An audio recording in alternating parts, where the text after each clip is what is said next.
Hello brothers and sisters, welcome back again sa ating sharing for bread of God. In the name of the Father, into the Son, into the Holy Spirit. Amen.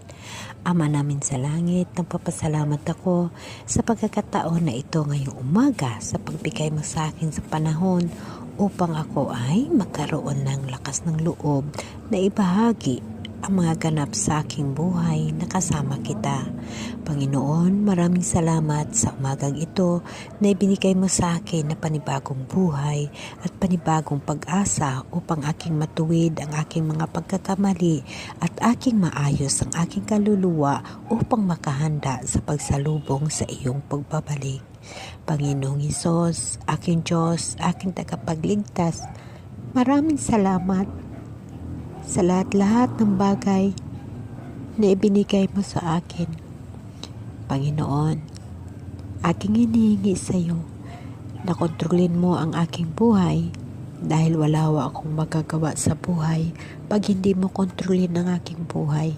Ako ay patiwarik sa lahat ng bagay. Makasasala ako. Hindi ko alam ang tamang direksyon para sa akin. Kaya nga Lord, sinasabi ko sa iyo, please, huwag mo kong hayaan. Kontrolin mo ang aking buhay dahil hindi ko alam kung paano galawin ang buhay ko dito sa mundo na puno ng kasalanan. Sa iyong mga kamay, pagkontrol ng aking buhay, ako ay panatag sa pagsunod sa lahat na iyong kagustuhan. Panginoon, humingi ako ng patawad sa lahat ng aking mga pagkakamali. Maawa ka sa akin. Panginoon, tanggapin mo ako dahil alam ko na ako ay makasasala. Ngunit ako yung hihingi na iyong mga mensahe upang ako ay iyong matanggap ng lubos sa iyong kaharian. Dahil aking pinapangarap ang buhay na walang hanggan. Kaya Panginoon, kaawaan mo ako nga malinis ko ang aking kaluluwa at makahanda sa pagsalubong sa iyong pagkababalik. Amen. Brothers and sisters, today ibabahagi ko sa inyo yung ganap ng buhay ko noong Sunday. Noong Sunday na sa Victory kami, no? Sa Tina Victory Church.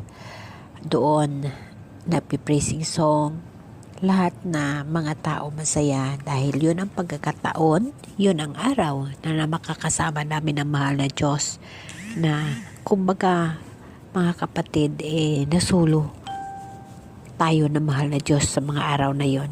Dahil na, alam niyo ba mga kapatid na pag tayo ay nasa bahay lang natin o nasa mga lugar na kung saan na wala tayo sa Temple of Community, hindi ho tayo sulo ng Diyos at hindi rin natin nasusulo ang Diyos dahil sa mga tentasyon sa mundong ibabaw.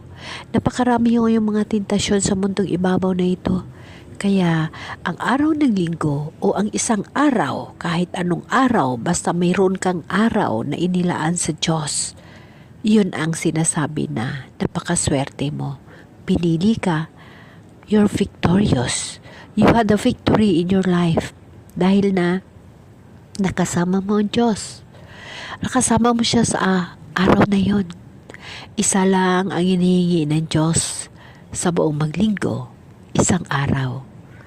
Kailangan mong maging magtagumpay to be a victory with Him, to praising Him, to give thanks to Him sa mga bagay na ibinigay niya sa iyo. Purihin mo siya mga araw, pagkakataon na buong-buong pupuri mo sa Kanya dahil sulong-sulo mo ang Diyos at sulo-sulo ka rin ng Diyos dahil ikaw ay nasa Temple of Community. Yun o ang mga kapatid ang ipinagkaiba ho pag may panahon ho tayo sa Temple of Community, no? Sa espirituhano na buhay. Kasi sa espirituhano na buhay, pag nasa bahay lang tayo, wala ho. Nandyan si Jesus sa atin pero hindi ho natin sulo si Jesus. Ngunit pag nasa Temple of Community tayo, kahit sa ano ka man aspect ng komunidad, ng templo ng Diyos, at least sulo mo ang Diyos. Dahil pumunta ka sa simbahan na yun o pumunta ka sa Temple of Community na yun para purihin siya at papasalamatan ng Diyos. Lahat para sa Diyos. Kaya kailangan mga kapatid, ugaliin natin na magkaroon tayo kahit isang araw sa isang linggo na para sa Diyos. Wala akong araw na pinipili. Ni Sunday ka man, Lunes ka man, Martes ka man, as long na mayroon kang araw para sa Diyos. Alam ng Diyos ang lahat sa buhay natin. Kilala ho tayo ng Diyos. Ang lahat ng bagay sa mundo, hindi ho yan matatago sa Diyos. Lahat-lahat na nangyayari sa atin, hindi ho yan matatago sa Diyos, mga kapatid. Kaya hindi mo kailangan magsinungaling, hindi mo kailangan gumawa ng mga bagay dahil hindi mo maluko ang Diyos. Kilala tayo ng Diyos.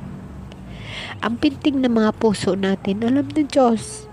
Mga isip natin, alam ng Diyos. Ang kailangan na natin magtiwala ng lubos sa Kanya. Ibigay ang lahat-lahat sa Kanya. Dahil ang Espiritu ng Diyos, sinigurado niya na iiwanan sa atin. Iniwanan ng Diyos ni Jesus Christ ang Kanyang Espiritu sa bawat isa sa atin kasi siya ang Diyos. Magawa niya ang lahat ng bagay. Kaya sinigurado niya na ang mga tao magkaroon ng Espiritu. Holy Spirit. Ang Holy Spirit ng ating mahal na Diyos. At tayo ay may Espiritu. Tayo dito sa mundo. Kaya mayroon tayong isip. Mayroon tayong katawan. Mayroon tayong mga bagay. Upang ito ay magkaroon ng talento. Kung mayroon kang talento, ipapakita mo. Dahil yung talento na yan, mula yan sa Diyos. So sa panahon ng mahal na Diyos sa araw ng linggo, ipapakita mo yung mga talento mo. Kung sumasayaw ka at kumakanta ka sa mga tawhanon ng mundo, sa diskohan, sa karaokehan, why nga hindi mo ipakita sa mahal na Diyos ang talento mo sa Temple of Community? So mga kapatid, ito ho yung ganap sa Tina Victory Church dito sa Hamtik Antiki. Ito ho yung ganap sa aming Temple of Community sa Tina Victory Church. Masaya. Dahil yun ang mga araw na yun, yung mga panahon na yun, nakakasama mo ang Diyos. Siya lamang ang nakasama mo, kasama mga kapatid mo na masaya rin at nakilala nila ang Diyos.